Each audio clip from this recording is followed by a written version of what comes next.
আসসালামু আলাইকুম, ঈদ মোবারক। আমরা আজকে দেখাবো আপনাদের লাহুড়িয়ার ঐতিহ্যবাহী লাহুড়িয়া ত্রৈলোক্যপাড়ার বিশাল ঈদগার মাঠ।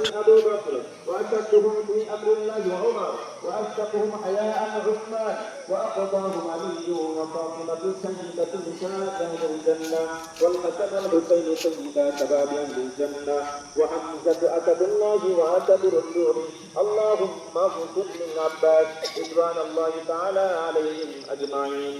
الله أكبر الله أكبر لا إله إلا الله والله أكبر الله أكبر ولله الحمد وولده مغفرة ظاهرة وباطنة لا تغادر ذنبا. الله الله في أصحابي لا تتخذوهم غردا من بعدي فمن أحبهم فبحبي أحبهم ومن أبغضهم فببغضي أبغضهم وخير أمتي ঈদ মোবারক, ঈদ মোবারক। আসসালামু আলাইকুম। আলহামদুলিল্লাহ বন্ধুরা, আজ পবিত্র ঈদ উল আজহা। তো আজ আমরা পবিত্র ঈদ উল আজহার নামাজ পড়তে আসলাম আমাদের লাহুড়িয়ার ঐতিহ্যবাহী সেই গুরস্থান ঈদগাহ মাদ্রাসায়। তো দেখেন, এটা আমাদের লাহুড়িয়া ত্রৈলোক্যপাড়ার ঈদগাহ মাদ্রাসাটা ঈদগাহ সংলগ্নে। তো এখানে আমাদের সবচাইতে লাহুড়িয়ার ভিতরে বড় গোরস্থান মাদ্রাসা প্লাস ঈদগার মাঠ। তো দেখেন, এই এরিয়াটা খুব বড় নিয়ে এখানে মাদ্রাসার মাঠে সবার মোটরসাইকেল রেখে ঈদগার মাঠে নামাজ পড়তে এসেছি। সবাই এসেছে, আমরাও এসেছি। তো আসলে লাহুড়িয়ার ভিতরে একটা ঐতিহ্যবাহী জায়গা। এটা লাহুড়িয়া কালীগঞ্জ বাজারের পাশেই। তো এটা শুধুমাত্র গোরস্থান ছিল এটা। তারপরে এখানে একটা নতুন মাদ্রাসা হয়েছে। তো ইনশাল্লাহ আলহামদুলিল্লাহ মাদ্রাসাটা অনেক ভালো। ইনশাল্লাহ আপনাদের সহযোগিতায় মাদ্রাসা অনেক ভালো হয়েছে। আপনাদের সহযোগিতা আরও চাই, ইনশাল্লাহ আরও ভালো হবে। তো এখন আমরা ঈদগাহের মাঠে ঢুকবো। দেখেন, পাশে আর একটা পুকুর আছে, আর এরপরেই মেন রোড। এই মেন রোড ধরে বাজারে একটু এগোই গেলেই বাজার।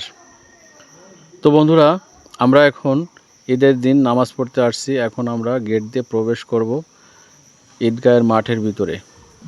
তো দেখেন ঈদগাহটা কত বড়, অনেক এরিয়া নিয়ে। তো এটা আমাদের লাহুড়িয়ার আসলে একটা ঐতিহ্য।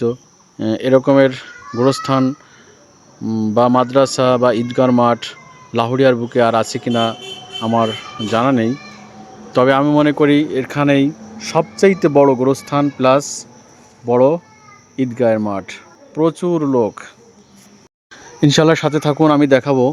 এই দেখেন, এখানে হাজার হাজার লাহুড়িয়ার কবরবাসী আছে। আল্লাহ এই কবরবাসীর সবাইকে আল্লাহ মাফ করে দেন। এই ঈদের দিনের ওসিলায় আপনি সব কবরবাসীকে মাফ করে দেন। আলহামদুলিল্লাহ। আপনারা সর্বপ্রথম আমরা নামাজের জন্য প্রস্তুতি নেব, এরপরে নামাজের পরে করতে হবে। এরপরে আপনাদের যেগুলো কাজ আছে কাজ করার পরে আমরা আল্লাহর দরবারে দোয়া করব। আপনারা চলে যাবেন, এখানে যাদের আপনজন এখানে শুয়ে আছে, আপনজনের জন্য তো দোয়া করা উচিত আমাদের জীবনে। আজকে সবাই একটু তাকিয়ে চলো চলো চলো চলো। এটাকে বলতে আমার সন্তান আমার আপনজন আসতো, আজকে সে দোয়া করে দাও, আমার জন্য সে দোয়া করে দাও, আমার জন্য একটু কান্না করে দাও। কিন্তু যাদের মায়া নাই, যাদের মহাব্বত নাই, আমি মনে করি তারাই করে দেয়। কথা বলেন না কেন? আর যাদের মায়া এবং মহাব্বত আছে তারা কেউ যাবে না। কারণ হতে পারে আপনি একা একা দোয়া করতেছেন, দোয়া কবুল নাও হতে পারে, কিন্তু সবাই মিলে যদি দোয়া করা যায় তা হতে পারে একজনের দোয়া যদি আল্লাহ তাআলা কবুল করে তারও মিলে সবাই দোয়া কবুল করে। এখন আমরা কেউ যাবো না ইনশাআল্লাহ, হ্যাঁ কেউ যাবো না। এখানে আপনাদের একটা মাদ্রাসা দেখেন, সবসময় কোরআন তেলাওয়াত হয়। কিছু কিছু মানুষ এখানে কবর জিয়ারত করে যাওয়ার সময় আমাকে বলে যায় যে হুজুর এখন খুব ভালোই লাগছে, এখন তো ছুটিতে আছে ছাত্ররা, ভালোই লাগছে, আমি কোরআন থেকে আওয়াজ পাচ্ছি, আউযুবিল্লাহির আওয়াজ পাচ্ছি, কোরআনের আওয়াজ পাচ্ছি।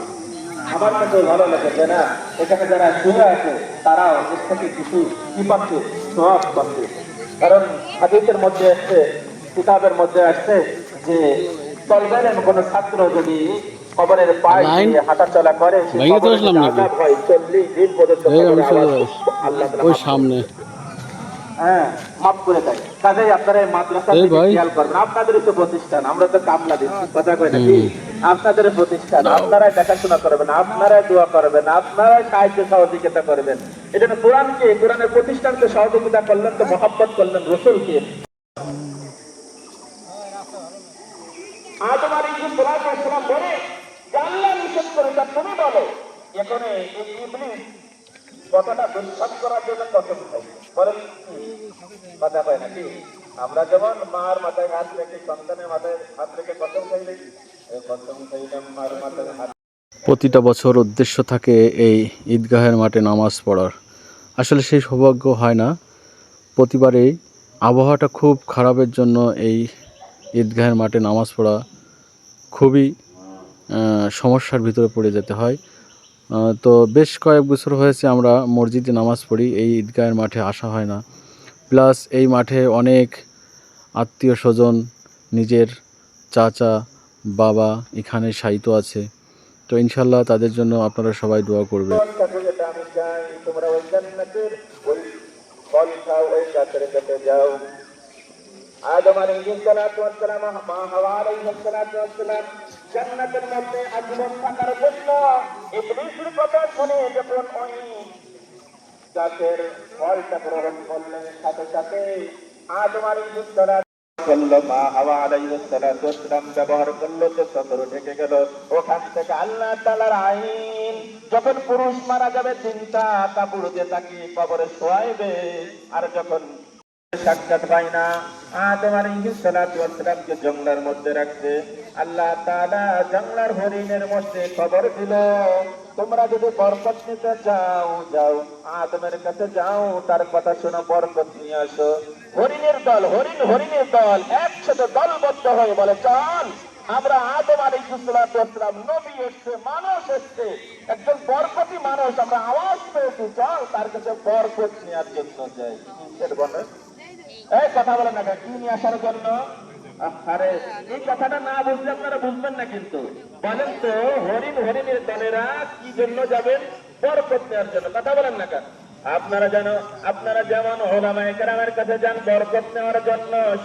ইনশাআল্লাহ প্রিয় বন্ধুরা ভালো থাকবেন, আপনাদের ঈদ ভালো কাটুক এ দোয়াই করি।